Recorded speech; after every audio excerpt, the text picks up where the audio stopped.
Olá, estudante! Tudo bem com você? Seja bem-vindo à nossa segunda aula. Se você ainda não assistiu à primeira, veja logo abaixo o link na descrição deste vídeo. Então, assista a aula de hoje até o final e, se gostar, deixe o seu like e inscreva-se no nosso canal. Voltarei com você já já.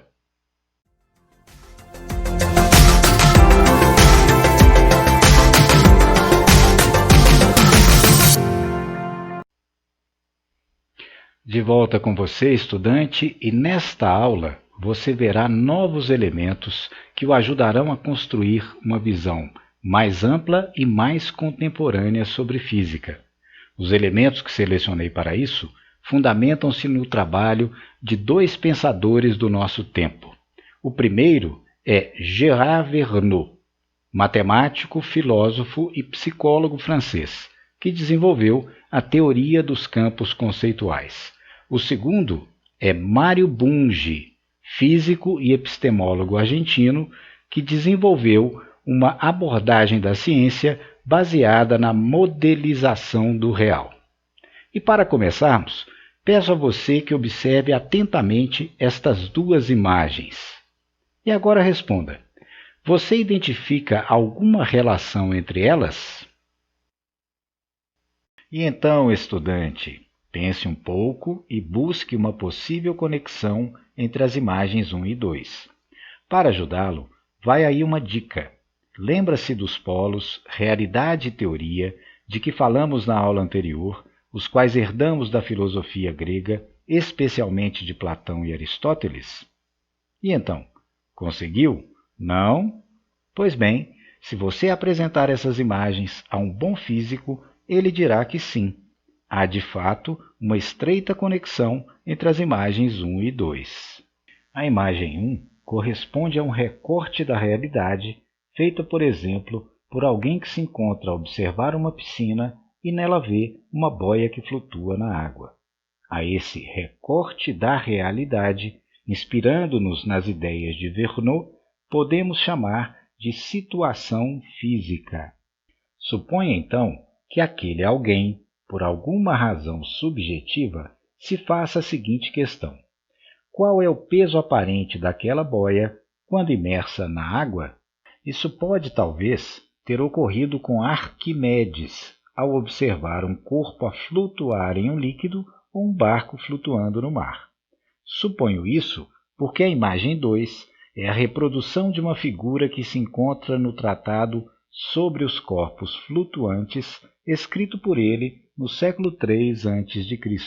Essa imagem é, pois, uma construção racional feita pelo intelecto de Arquimedes, uma possível tentativa de responder à questão que fizemos acima. Em termos da concepção de Mário Bunge, a imagem 2 expressa um engenhoso modelo teórico construído por Arquimedes com a possível intenção de compreender, explicar e manipular o real, ou seja, uma situação física similar à da imagem 1. Interessante, não? Mas vejamos mais. No modelo teórico de Arquimedes, destaca-se o que Mário Bunge chama de objeto modelo, o qual é uma idealização do referente concreto existente na situação física em estudo. Nesse caso, note que Arquimedes emprega dois destes. O primeiro é um sólido identificado pelas letras E, G, F e H, e o segundo é um líquido. As características idealizadas desses objetos modelo são: o sólido é piramidal, homogêneo e indeformável. O líquido é homogêneo, estático e incompressível, cuja superfície é esférica, com centro O coincidente com o centro da Terra. A essa altura, caro estudante, você pode estar se perguntando: para que servem esses objetos modelo, não é mesmo? Veja no esquema seguinte. Partindo-se das observações e dados empíricos da realidade, no nosso caso, a situação física da imagem 1, construiu-se um objeto modelo, ou seja, o sólido piramidal e o líquido de superfície esférica da imagem 2, que são idealizações dos seus referentes concretos, isto é, da boia e da água da piscina. Lembra-se? Esse objeto modelo é então submetido a uma teoria geral adequada, que é expressa em linguagem matemática e que, portanto, nos permite realizar operações que envolvem grandezas físicas características do objeto modelo, como massa, volume, pressão, etc. O resultado do procedimento anterior é o que se chama modelo teórico, o qual pode ser visto como sistema hipotético dedutivo, ou seja, um instrumento que nos permitirá fazer previsões qualitativas e quantitativas sobre a situação física real que queremos compreender.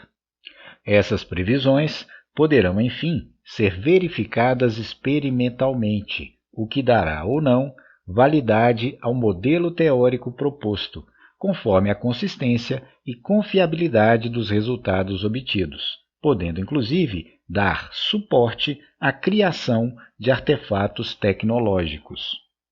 Assim, caro estudante, o processo descrito no esquema que acabamos de apresentar é uma das características que distingue a física de outras produções intelectuais humanas. E quanto ao modelo teórico de Arquimedes, foi bem sucedido? Sim, estudante. Submetendo o objeto modelo da imagem 2 à teoria geral disponível à época, uma versão rudimentar do que hoje se conhece como princípio de Stevin, aliado às propriedades geométricas euclidianas, Arquimedes pôde utilizar o seu modelo teórico para deduzir o peso aparente de um corpo imerso em um fluido. Isso está demonstrado no tratado que mencionamos e que você pode conferir no link que deixamos na descrição desse vídeo. Fascinante, não?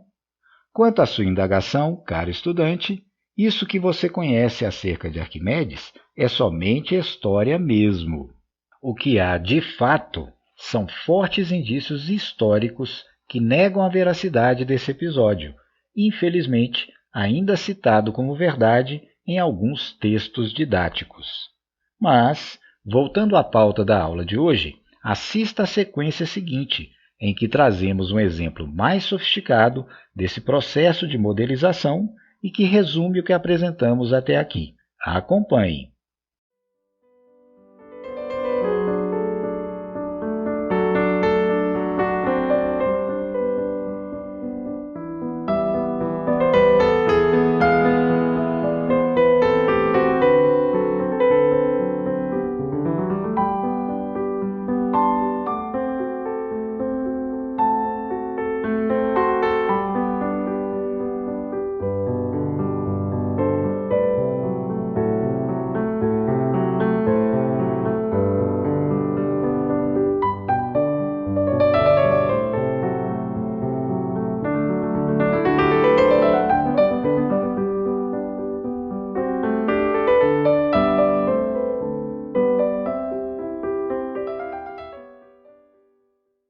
Viu lá, estudante, como a física, por meio do processo de modelização, nos possibilita transitar entre a realidade e a teoria, partindo de uma situação física aparentemente inconsequente, como a apresentação circense de trapezistas, e retornarmos a ela, modificando-a e gerando um produto antes inexistente, como o brinquedo em forma de pêndulo duplo, mostrado ao final da sequência a que você acabou de assistir?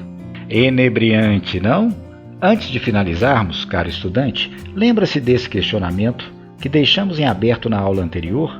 Pois bem, ao invés de respondê-lo como faria um físico, deixarei para você a tarefa de refletir numa possível resposta implícita na sutileza poética dos seguintes versos de Fernando Pessoa. O universo não é uma ideia minha. A minha ideia do universo é que é uma ideia minha.